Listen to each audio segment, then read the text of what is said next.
had said, is what I'm feeling normal, or am I losing my mind? I went out of order there. Or am I losing my mind? You see, when we're talking about betrayal, this is a traumatic event.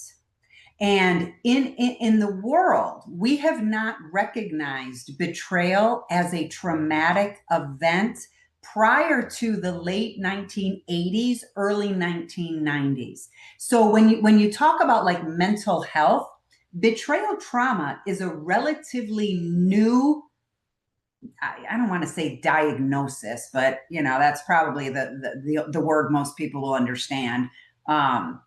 It's fairly young. It's fairly new. Betrayal trauma wasn't even recognized as a thing prior to that.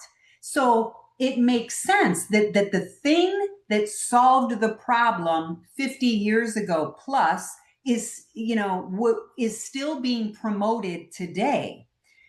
But now that we understand betrayal trauma and what actually happens, we need to change the solution. Although marriage counseling was never the solution, but we didn't understand betrayal trauma back then. So it was the only option people had. And it's one of those things where it's still out there. People still think that marriage counseling is the solution to the problem of the affair and the betrayal, right? But it's not. It's not. And that's why all of us here, we base everything that we do on neuroscience, which is the connection between the brain and the nervous system.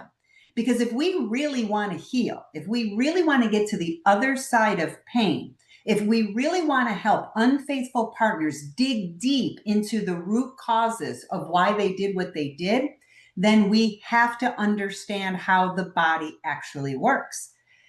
Triggers, somebody asked about triggers. That's always one of the questions, right? You are not going crazy. You are having triggers, ruminating thoughts, Hollywood movies playing over and over again in your mind. You're not sleeping, you're not eating, you're barely doing any self-care. You're not crazy. Those are all the PTSD. Those are all the symptoms of betrayal trauma. So if we want to help, again, betrayed partners with triggers, ruminating thoughts, and all of those symptoms, right? We've got to get to the root cause. What's the root cause? Not being safe. Not being safe. When you find out about a betrayal, your world is upside down. Your past has completely changed. What you thought you were living is now exposed as a lie. Who you thought you were married to has now completely changed. It's a stranger. Who you thought you were is even altered now. I remember my identity. I liked who I was. I was a pretty confident person and, a lot of accolades and had a business and blah, blah, right? This betrayal knocked me on my behind. I'm like, how could I have been so stupid? How could I have been so blind? So my whole identity changed as well. That's all a part of the PTSD. So if we want to help people truly heal, you can't do any of that in marriage counseling. The betrayed partner needs a very targeted type of therapy to work through the trauma in the nervous system. And the unfaithful partner needs a very targeted type of therapy in order to get to their root cause for why they did what they did.